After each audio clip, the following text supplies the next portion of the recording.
Hello friends, good morning. Welcome back to my channel. कैसे हो friends? I hope आप सब अच्छे होंगे। फ्रेंड्स, मैं आज आपके साथ कुछ ऐसे फ्लावर सीड्स, फ्लावर प्लांट ऐसे शेयर करूंगी कि आप उनको अपने किचन से ही उगा सकते हैं। आपके किचन में, आपकी रसोई में ही उन फ्लावर के बीज छुपे हुए हैं।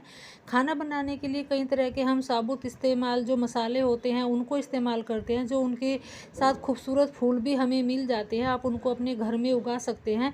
बेशक ये दूसरे फूलों से अलग होते हैं, थोड़े अलग होते हैं। इनमें सीड्स आते हैं, पहले इनमें हमको उनका पत्तों का यूज़ करते हैं, फिर इनमें सीड्स बनते हैं, फिर फ्लावर बनते हैं। लेकिन आपके घर आंगन को, किचन गार्डन की शोभा बढ़ा सकते हैं।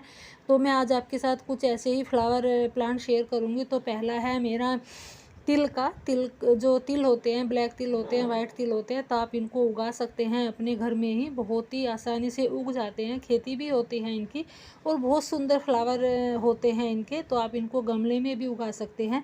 और तो आप इनको अपने घर के ही किचन से लेके आप इनको थोड़ी मिट्टी, इनकी हल्की मिट्टी बनाइए, वेल्डन सोइल बनाइए, और इनको आप अक्टूबर नवंबर में उगा सकते हैं। तो छोटे से गमले में भी उगाओगे तो छोटे से फ्लावर प्लांट तो मतलब बन ही जाएगा आपके घर में।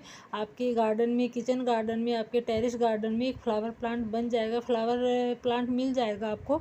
तो आप काले तिल लीजिए या ब्लैक तिल लीजिए, कोई भी तिल लीजिए, आप उनको मट्टी में ऊपर से ही हल्का हल्का सा बखेरना होता है, फिर वे उग जाते हैं अच्छे से। फिर है हमारा फ्लैक्सीड, तो जो अलसी भी बोलते हैं। आजकल इनको लोग वेट कम करने के लिए भी इस्तेमाल करते हैं, कई बीमारियों में फ़ायदेमंद होती है। इनको भूनकर भी खाया जाता है। आमतौर पर ही वैसे तो ये नीले रंग के भी होते हैं, सफ़ेद भी होते हैं, गुलाबी भी होते हैं, बट ये होते हैं बहुत काम के। तो आप इनको भी, इनके फ्लावर बहुत सुंदर लगते हैं, तो आप इनको भी अपने गमले में उगा सकते हैं। बहुत ही सिंपल सा, आप थोड़ी सी मिट्टी बनाइए और गमले में ऊपर, मिट्टी के ऊपर ही इनको बखेर दीजिए, तो उससे ही ये उग जाते हैं। बहुत ही कुछ भी केयर नहीं करनी पड़ती है, बस थोड़ा इनको धूप से बचा के रखना होता है। जब आप इनको ग्रो करते हैं, थोड़ा धूप से बचा के रखिए, और बहुत जल्दी से हो भी जाते हैं ये, और बहुत सुंदर कलर लगता है इनका।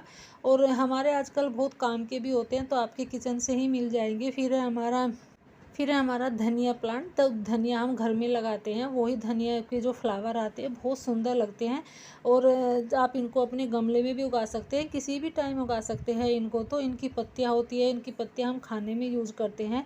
और जब इनकी पत्तियां आप तोड़ते रहिए, और जो इनके ऊपर की टहनी होती है वो छोड़ते रहिएगा, उन पे फ्लावर जब बन जाते हैं तो बहुत सुंदर लगते हैं। और ये भी एक मसाले की तरह ही होता है। हम इनको खाने में, जो इनकी पत्तियां होती है, गार्निश के लिए इस्तेमाल करते हैं। साबुत धनिया को आप थोड़ा सा रगड़ के, पैर से भी रगड़ के या थोड़ा सा हाथ से रगड़ के आप इसको मट्टी में हल्का सा दबा दीजिए, बहुत जल्दी से उग जाता है। फिर है हमारा सरसों। सरसों के फ्लावर भी बहुत ही सुंदर होते हैं, आपने देखा होगा, खेत भी देखे होंगे सरसों के, तो कितने सुंदर लगते हैं, येलो कलर के। ये भी सर्दियों में ही उगाए जाते हैं, ये भी अक्टूबर नवंबर में उगाए जाते हैं। तो इनको भी आप अपने गमले में उगा सकते हैं। आप इनके पत्तों का भी यूज़ कर सकते हैं, साग बनाने के लिए, सब्जी बनाने के लिए। बहुत ही सुंदर खूब फ्लावर प्लांट होता है ये भी। तो ये भी आप अपने घर में उगा सकते हैं, बहुत ईजिली से ग्रो भी हो जाता है। फिर ये दूसरा प्लांट है हमारा सौंफ का, जो सौंफ हम रसोई में इस्तेमाल करते हैं, जो मीठा बदहजमी दूर करने के लिए हमें खाने के बाद यूज होती है। इसमें भी पीले रंग के ही फ्लावर आते हैं, जो छतरी नुमा थोड़े गुच्छे में आते हैं और बहुत सुंदर भी लगते हैं। तो आप इसको भी गमले में उगा सकते हैं, और आप इसका यूज भी कर सकते हैं। जब इसके सीड्स बन जाते हैं वो भी यूज कर सकते हैं। बहुत ही सुंदर, बहुत ही हार्डी प्लांट होता है ये भी, सौंफ का भी। आप किसी भी टाइम इसको उगा सकते हैं।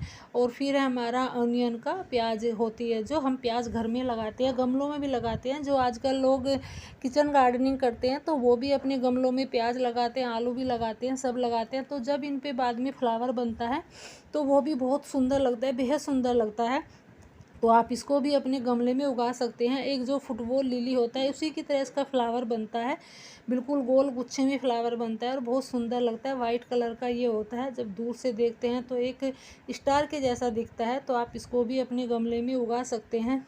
फिर है हमारा अजवाइन का प्लांट। जो अजवाइन है, आप इसको भी रसोई में इस्तेमाल करते हैं, जो इस्तेमाल की जाने वाली होती है, रसोई के जो बीज होते हैं, रसोई में ही अजवाइन के बीज होते हैं, आप उनसे इसको उगा सकते हैं। ये भी बहुत हार्डी प्लांट होता है और बहुत सुंदर भी लगता है। आप बस इसको थोड़ा सा अजवाइन अपने किचन से लीजिए, और जो एक अजवाइन प्लांट आता है, जो उसको पत्तियों वाला होता है, बड़ी बड़ी पत्तियों वाला, वो तो हमने नहीं सुना है कि वो यूज होता है खाने में, बट उसमें खुशबू ऐसी होती है अजवाइन जैसी ही। तो आप इन दोनों को भी उगा सकते हैं, उस पे फ्लावर नहीं आते हैं। और जो ये अजवाइन होती है जो आप किचन से लेके उगाते हैं, इस पे फ्लावर प्लांट आते हैं और इसमें भी गुच्छों में ही आते हैं, बहुत सुंदर भी लगते हैं।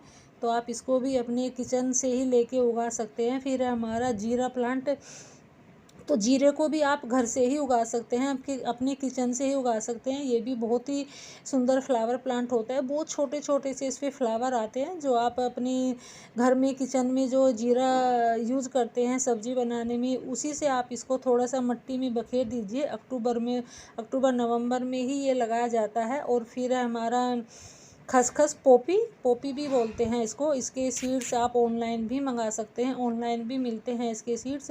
और बहुत सारे कलर भी आते हैं, ये भी बहुत ही सुंदर फ्लावर प्लांट होता है। तो आप इसको भी अपने घर में ही उगा सकते हैं, ऑनलाइन भी मंगा सकते हैं। ये भी अक्टूबर नवंबर में ही उगाया जाता है।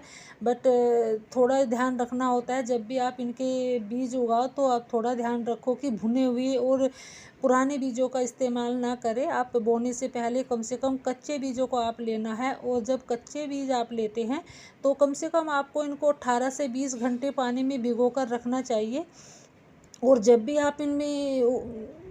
आप इनकी मिट्टी बनाओ तो वेल्डन सॉइल मिट्टी बनाइए। और मिट्टी में ज़्यादा गहरे तक नहीं दबाने हैं, ऊपर ऊपर से ही थोड़े हल्के से डालने हैं। और हल्का सा पानी का स्प्रे करना है, ज़्यादा पानी भी नहीं डालना है, बस इसमें थोड़ी मिट्टी में नमी बनी रहे। और इसको छाया वाली जगह में रखना है, ज़्यादा तेज़ धूप में नहीं रखना है। जब ये उग जाते हैं तब आप इनको धूप में रख सकते हैं। और जब ये 3 से 4 इंच के हो जाए, 8 से 10 इंच के, आप इनको गमले में भी शिफ्ट कर सकते हैं। बहुत ही जल्दी से उग जाते हैं ये, 4-5 इंच की दूरी पे आप इनको लगाइए। और जब इनको आप शिफ्ट करते हैं दूसरे गमले में, 4-5 इंच की दूरी पे आप इनको लगा सकते हैं।